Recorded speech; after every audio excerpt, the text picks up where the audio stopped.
le deuxième prix que nous allons remettre aujourd'hui est le prix Alvarenga de IOI 2012. C'est un prix en fait qui est décerné, ouvrez les guillemets, aux meilleures mémoires ou œuvres en français, néerlandais ou en anglais, dont le sujet sera au choix de l'auteur sur n'importe quelle branche de la médecine.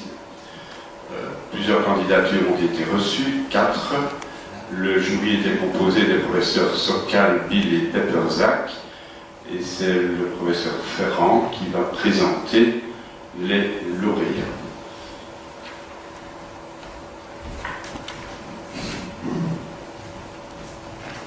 Monsieur le Bonnivet, chers collègues, chers invités, le jury s'excuse, mais nous a transmis le résultat de la délibération. Ce jury a décidé à l'unanimité que Madame Carole Nagan mérite le prix. Madame Nagan a effectué de brillantes études de pharmacie au BLB, où elle obtient en 2008 son diplôme avec la plus grande distinction. Elle obtient alors un mandat d'aspirant au FNRS pour débuter un doctorat dans le laboratoire du professeur Denis. Ces travaux portent d'une part sur les biofilms et d'autre part sur les nouveaux antibiotiques. Plus précisément, il s'agit d'analogues aux peptides antimicrobiens. Ce type de travaux sur des molécules novatrices a une importance capitale devant l'émergence de résistance aux antibiotiques connus et d'autre part devant les autres inconvénients liés à ces antibiotiques. Ces travaux ont été publiés dans des revues prestigieuses et ont déjà mérité 2 prix. D'abord le prix Sanofi Pasteur NSD, puis le prix du concours de voyage de la Fédération Wallonie-Bruxelles. Je laisse la parole à Mme Nagan.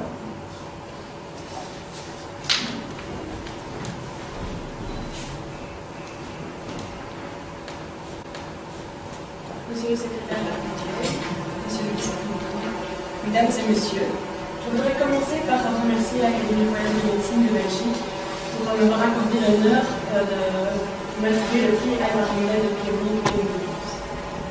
Donc, nous nous sommes intéressés dans ce travail à l'étude de l'activité d'un nouvel antibiotique potentiel, le CSA13, sur des biofilms formés par des souches cliniques de Pseudomonas aeruginosa.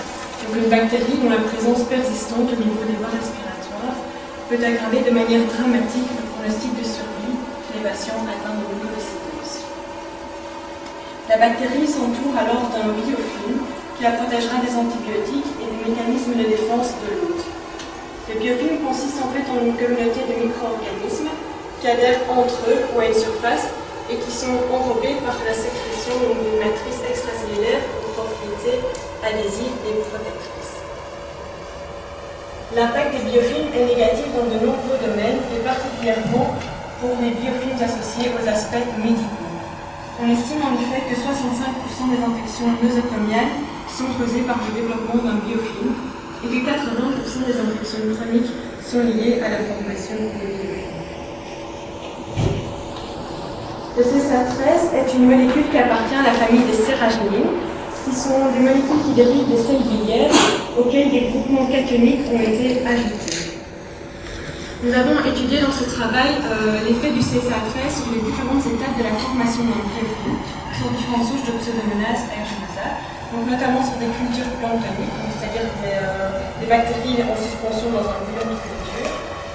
Mais nous avons également investigué l'effet du CSA13 sur la formation des biofilms, donc l'effet préventif, ainsi que l'effet du CSA13 sur un biofilm très formé, des biofilms jeunes ou matures. Nous avons également voulu établir l'intérêt d'une co-administration de ce CSA13 avec la topramycine, qui est en fait le traitement actuel de référence pour le traitement par aérosol des infections pulmonaires à Pseudomonas aeruginosa. Donc j'ai représenté ici quelques résultats obtenus sur des biofilms matures de 12 jours. Dans cette expérimentation, les biofilms ont été développés sur les pointes d'un couvercle de microplaques. J'ai représenté les résultats obtenus pour 3 souches, donc j'ai pris une souche de référence et 2 souches cliniques, une souche clinique non mucoïde et une souche clinique mucoïde.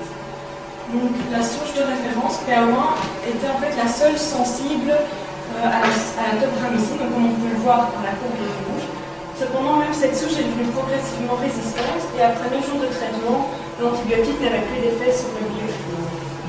Le CSA13 seul, donc représenté en bleu, n'a pas permis en fait d'éliminer le nombre de bactéries vivantes dans le biofilm. Cependant, l'association topramycine et CSA13 a permis de tuer l'ensemble des bactéries présentes dans le biofilm, comme on peut voir par la courbe verte. L'association semblait même en fait prévenir la résistance à la topramycine, puisque l'activité est restée stable durant toute la durée du traitement. Donc cette même efficacité, cette même synergie d'activité a pu être observée pour les deux autres souches, malgré que ces deux souches étaient au départ vraiment complètement résistantes à la topramycine. Donc ici, les résultats les plus intéressants qui découlent de ces expériences sont vraiment la mise en évidence de l'intérêt d'une co-administration CSA13 et topramycine avec une activité synergique. Et donc cette activité synergique, on a mis en évidence aussi bien sur des biofilms jeunes que matures. L'utilisation de la microscopie confocale à balayage laser nous a permis de visualiser l'activité, l'efficacité du CSA13 sur des biofilms plus épais, avec une structure tridimensionnelle et donc plus semblable aux biofilms qu'on peut rencontrer conjugés. Donc en absence de traitement, les cellules sont imperméables à l'hydrotropidium et apparaissent vertes. Et l'exposition du biofilm au CSA13, à 100 mg par litre de CSA13, perméabilise les cellules à l'hydrotropidium et les cellules apparaissent alors rouges. Donc ici, ces résultats confirment que le CSA13 a vraiment accès à l'entièreté des cellules présentes au sein du biofilm. Une étude cinétique de l'activité du CSA13 a également été réalisée et met en évidence la rapidité d'action de ce composé. On peut en effet voir qu'après 30 minutes d'exposition de biofilm au composé, l'ensemble des cellules sont atteintes par le CSA13. Donc nous avons mis vraiment en évidence dans ce travail des propriétés thérapeutiques très intéressantes du CSA13 pour combattre les biofilms formés par les souches Pseudomonas aeruginosa. Donc le CSA13 était actif vraiment sur l'ensemble des étapes du biofilm, et ce pour 7 sur les 8 souches étudiées. Je vous remercie pour votre attention.